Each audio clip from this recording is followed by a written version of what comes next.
Hey guys, welcome back to another video on our channel Unboxing Perspectives. I am Kanika and today I am here with yet another segment that we are having is the author interviews. So today we are having author of 12 Women CFO stories, that is Mrs. Nidhi Agarwal, and the thing is that she is a chartered accountant. So on this channel, we give you a lot of bookish contents, we recommend and review books, and we try to explore a lot of art forms. So if you have not yet subscribed to the channel, do not forget to click on the subscribe button as well as the bell icon so that you are notified with every new video that we are coming up and every new book that we are reading. So to continue with the video, we have today that the book is 12 Women CFOs and this is by Nidhi Agarwal. A short introduction about the author. So this is the first book by her, and Nidhi Agarwal is a chartered accountant with an all India rank, that is 12th rank. Okay, so that is a really wonderful thing for me, and I was quite excited to meet a chartered accountant who is an author as well as an all India ranker, and she is a full-time working woman with a wonderful family. And in addition to that, she was a student of Shri Ram College and DU, that is the Delhi University. So she had quite a lot of things in her hand when she was studying, as well as now when she is a full-time working woman, plus she has a family to manage and she is also writing down books. So she has 2 decades of experience in this field of working as a finance analyst, and well as now she is a published author. So what this book covers is that there are 11 stories of women who are at CFO level, and they share their insights, their struggles, their background stories, as well as what are their success mantras. So what made them so successful in their life and how they became a CFO, which is recognized in their company, is a wonderful thing to know. So, but before going into everything else, I would like to invite Mrs. Nidhi Agarwal on our channel. Thank you so much for being here with us to discuss more insights and your viewpoint when we talk about the books. Welcome Nidhi to our channel. So my first question to you would be that what is something that drives you to write on this topic? Because being a chartered accountant or a person in finance field, we connect to this quite a lot. So what was something that made you think that you need such kind of book? Because this is, I think, the first of its kind, and this book this topic is not seen much around. So this was a new topic for you as well. So what drives you to write a book like that? So, Kanika, I am an avid reader and I keep reading a lot of books. And one book on a topic which I was always looking for was where it's about women sharing their stories, especially in the finance world, and sharing their journey on how they got to the top. They were biographies of a one female, or then if you go for any book on CFOs, it had more males and hardly any females, because very few females, as you know, make to this level. uh, and I couldn't find a single book globally, a book as such, while there may be articles and other things, which covers stories of women CFO. And that's what was there on the top of my mind, that if I pen down ever a book, then the first one would be on this topic. And when the pandemic broke down and all of us were working from home, I think weekends, we were all in the lockdown with city almost closed. I had a lot of time during weekends. And that's where I started thinking that now this is the right time where I could connect with leaders also across the globe, because even they would be free on weekend. Why don't I connect with them? And I started writing about this book. So that's where this idea came, with an urge that there should be a book which can inspire many, many young females. They can find many role models through this book, and aspire to become a CFO one day and break the class ceiling. Yeah, correct. That is something that actually motivates us, because what the thing I noticed in this book was that there are 11 stories of 11 women from all over the world. They are from India, they are from outside India as well. And the thing is that they are all having some common problems. They are all having some issues that they fought with, and then they are at the position that they deserve to be in. And they are all from a finance background. So we more more or less chose people from our field, and I noticed that most of them are of chartered accountancy field or chartered accountancy background rather than being from other backgrounds. So that is also a factor that brings us close to these people, and those inspire us from the stories and the tips that they provide us to be at the level that they are. So that is what we can connect to in this thing. So is there something, some story which you found out that you connect to especially, or which is your personal favorite and you enjoyed writing? So Kanika, I would say it won't be a justice if I say that one story out of 11 is a favorite, because all of these women leaders whom I spoke to and why I chose them was that they themselves are role models, and every story is a different story. So if you compare stories, it's like comparing any for a best one will be comparing an apple to an orange. Every women, if you see in the story of the female leaders, showed resilience. They have gone through different uh, ups and downs in their life, and how they fought back, whether be it their personal health or be it their family stuff, or they have to move around the job related things, but they managed through and they navigated to find that seat at the top in the finance world. So all of them is one way or the other you could correlate to them. When they're sharing their, if you would read the stories and read those instances of their life, at least in every story you will find something that, oh, I also felt this way at this point in Correct, time. correct, right. So so that's my answer. I know it's not a straightforward answer, but that's what my views on this are. Yeah, correct. But it's like quite difficult to pick out one chocolate from the box of chocolates that you have, right?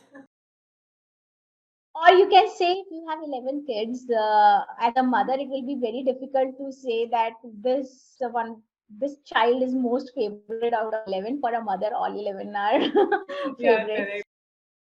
Yeah, that's also a viewpoint. You can do that too. Stories, when we talk about the stories, we had that there in the story there is a background check. Then there are struggles shown about how they struggled out throughout, and they have their own families to take care of. They have kids to take care of. Then they have the office team to take care of, and the work that they are doing it. So everything is shown in these books, that how they try to manage everything and how they have a supportive family. So, what was your view? How did you manage to write everything out? Like, you have a family to support, you have your children to take care of, you have your whole time job to take care of, and then you are writing as well. So, that is a lot of things to juggle around, right? So, how did you manage your time and allot time to each and everything that you have and prioritize them as you like it? Yeah. So I think having a supportive family is the first and the foremost thing for any female, I believe. And that way, touch wood, I have an amazing husband, my in-laws, my parents, my kids. All of them are very, very supportive of my dreams, and they are as ambitious as me for my dreams and my success. And in terms of finding out time, I think it's a planning. If you plan it in a right way, you divide your entire day that this is what I'm going to focus it on. These hours I'm be with my family, and then I'll not get distracted with office stuff. And similarly, if I'm doing my office stuff, then I am out there. So planning it out, and then if you are ambitious and passionate about things like I was, that I had to write a book, so I could find time. But yes, it happened quite late than what I would have earlier. And the pandemic gave me that time during weekends, because I wasn't traveling anywhere for work, or even a lot of your social gatherings were not happening on the weekends. So that gave me a time to write this book, I could say. But there's one thing, a quote which one of my leader whom I reported into early in my career used to say, that only busy find time. So if you want to do something, even if you are busy, if you want something, then you will find time for it. Yeah, I think that's the most beautiful quote that we can use, is that only the busy finds the time. That is something a chartered accountancy student know from the very foundation, because they have so many things to juggle on. I think every of our students can connect to it, because it's like we have the coaching classes, we have the articleship, we have the college classes, we have the self studies, we have so many subjects to juggle on. So we are always juggling, we are always finding time time for each of the activities for us and for our favorite hobbies as well. So I think this is something we can really connect to, that only the busy can make some time. I will surely put that in double quote. So yeah, that is something which we can always learn as a chartered accountancy student. And then moving on to our next question. How much time did you take to complete this book? Like, as you said that you wrote on weekends, and it was a weekends that you worked on, so it might take a long time to complete this book. So what was your time invested in this book? Yes. So it took me almost 12 months, all the weekends. Okay. For 12 months, I can say. So it took me a lot of time, especially because there were multiple leaders across the globe. I had to reach out to them. I had to do a lot of rework also. Like the first time I wrote the story, and since I was a first time author, definitely it won't be the best outcome. And when I read it, I said, no, I'm not finding it a good one. The entire Notion Press team, they helped me out. I also hired a storytelling expert to help me to carve out these stories in a way that's very engaging for all the readers. So it's a teamwork behind you, those who help you to get to that final product, and all of that coordination and things that does take time. And yes, so it took me exactly 12 months, more than 12 months, I can Around a say. year. So we can say that the teamwork actually paid off, because look at this cover. This is such a beautiful cover out there, how representing all the 11 women and the women that you are, be a reader or be the writer that you are. You can be the person here, and this book is actually motivating for the people, those who are looking for going to a good position, whether they're in their business or in their employment or their whatever field that they are in. So if to reach out to that particular position that you are in is something that you can get out of get a motivation for, right? And one thing that I found very common in almost all these stories and all these 11 narratives was that team building is really important. It is very essential to have good team with diverse activities and with diverse talents, so that you can have work done in the most perfect manner. And as well as that, they focus too much on creating and building team spirit, as well as connecting with your people, so that you have efficiency and confidence of people with you and around you. Share your passion with those people and make them equally passionate for the work that you are doing. So it is not only your work, it is the work of the entire team that we are focusing on, right? So that was something that I found really beautiful in this book, and each and every story focused on the fact that you should work with a team and you should be with them to be a leader. So is there something like you have met these people, or you have worked with them, or you just looked up on the people that you thought will be a part of this book, or how do you connect to these people? How do you connect to these CFOs to get out their stories and to compile them into a book? So out of these 11 women leaders, Chris Isherwood is the leader who you have the first story in the book, and I used to report into Chris Isherwood in my career when I used to work at Fidelity. I was inspired by her a lot. In fact, she was the first women leader whom I had seen very closely at such a senior level. So she was always my inspiration and motivation. And when I thought of this idea of writing this book, I surely wanted to cover her and her story. She's such a fabulous female, and I know her personally also. And when she said yes, then I said, yeah, no, now I can go forward. And that's when I started reaching out to leaders on LinkedIn, to my connections in LinkedIn. Some of my connections, as I mentioned in this book, they introduced me with some of these fabulous females, and some just a cold connect on a LinkedIn for a first time. I would not say that everyone said yes, because I reached out to almost 40, 50 plus females, I can say, out of which these were the who decided to be a part of this book, because not everyone is also comfortable sharing their story. Particularly, I was a first time leader, author also, so that might would have been their hesitation. But yes, these 11 were very excited from the start, hearing this thought and idea of this book, a first ever book on women CFO stories, and the fact that we are going to donate all of these money to the NGOs or the charities in India which are working on women empowerment. Okay. So many rallied around with this thought also, that wow, we'll raise money and we'll donate it to the charities in India. So yeah, that's how all of this came together, and these females from different background, different industry experiences, countries came together for this initiative. So that's really a wonderful thing. You know, this book is giving tips to people, those who are already into the field of working and those who are looking forward to be on a highest level in the financial institution or in the finance field.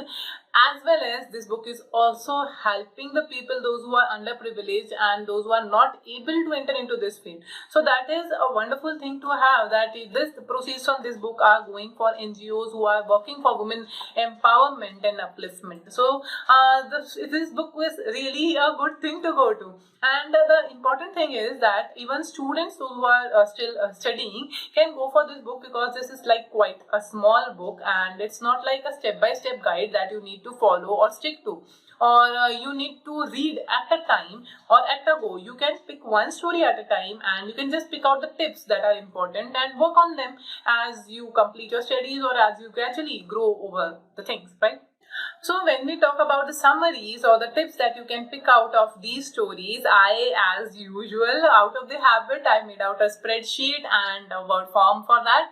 So in case you are looking forward to read those things out and you want something out of it, you can drop down in the comment section your views on it, and I will surely provide you the sheets for it and the summary or the learnings from these chapters, from these 11 women that you can have. So is there something that you want to convey to your readers or to the listeners of this video? Is that something that they can learn or they should remember about you or about the book?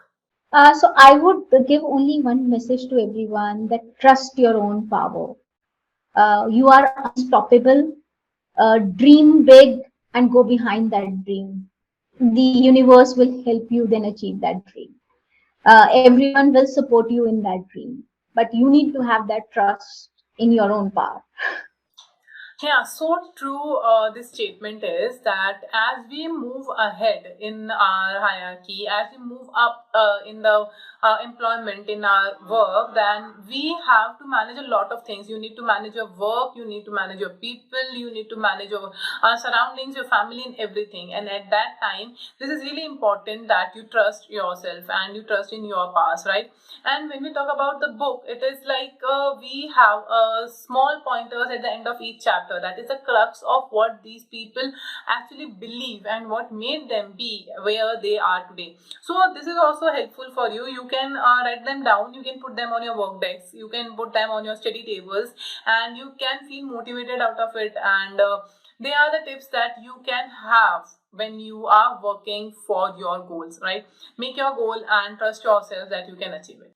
So last but not the least, I would also request you to please give some tips to the students, those who are following us, students whether in CA Foundation, CA Intermediate or CA Final, because ma'am is holding an All India rank 12th in the most difficult results that were there from ICA Institute. So always those tips from the All India rankers are beneficial for us, right? So we look forward to it. So what are the tips that you would like to give to our students, those who are viewing this channel and those who are following us, for those tips? Yeah. So Kanika, I think what I can share is that what I followed is that rather than just studying 3 months before the exam, I started my preparation almost 12 to 14 months back. So while it used to be a very hectic day, that in the morning you're going for your college, because I did it with the foundation, then you're going for your articleship. So the day used to be packed with college and with articleship, but I used to make sure that I get up early morning, 5 a.m. Before I get ready for the college and for other things. I devote every day 2 hours in the morning on my studies. Even there were very early morning one of the class I joined was 6 to 7 in the morning on accountancy. I used to go somewhere and attend those classes so that I can start my preparation. Then in the night, 8 to 10, after having my dinner, 8 to 10, 8 to 12, I used to again study. I think for that a year, that's how I used to make it sure, even on Saturday, Sunday, attending some of the classes, doing the sample papers to prepare myself, making sure that I'm not putting everything just for 3 months before the exam, because then that creates a lot of stress.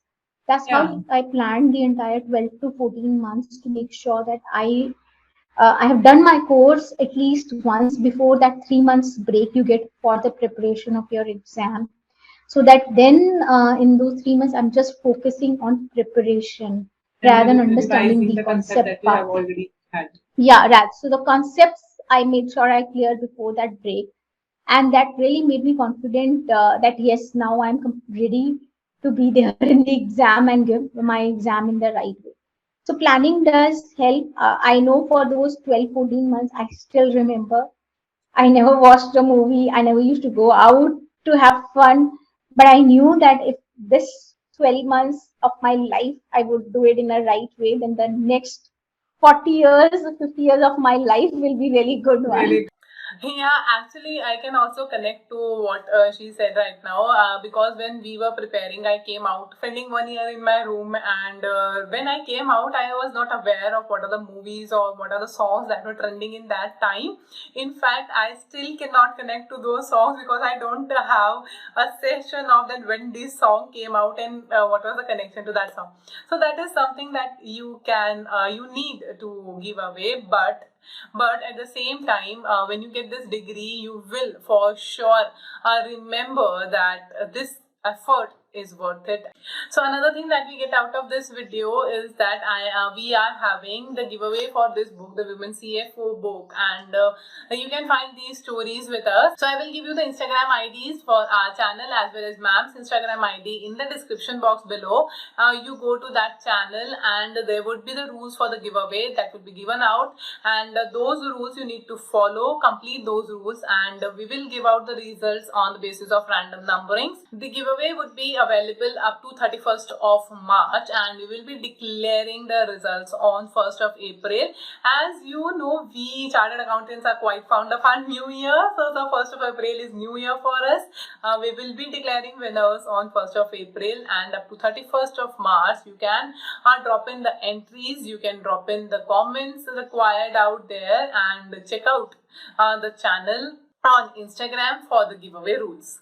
So thank you so much, Nidhi ma'am, to be here with us on this channel and throw more light on this book of Women CFOs, your struggles, how you wrote it, and what are your struggles that you faced. And I'm really glad and thankful to you to spare some time out for our channel. We are looking forward for more books from you and having more such interviews on our channel. Thank you so much for being here with us. It was really nice, Kanika, for you. Thank you for taking out time and sharing about this book with your students and Thank you, folks in ma'am. the world. Trust me, the pleasure is all Thank mine. you so much. Okay, bye bye. So this was the interview with author Mrs. Nidhi Agarwal, the author of Women CFO Stories. And this book is out for giveaway. So please go check it out. And also before leaving it, please do not forget to click on the subscribe button as well as the bell icon so that you are notified with every new book that we are reading, with every new concept that we are coming up with, every new art form that we are exploring. And I will be seeing you again in the next video with a new book, with a new story and a new concept. Till then, happy reading.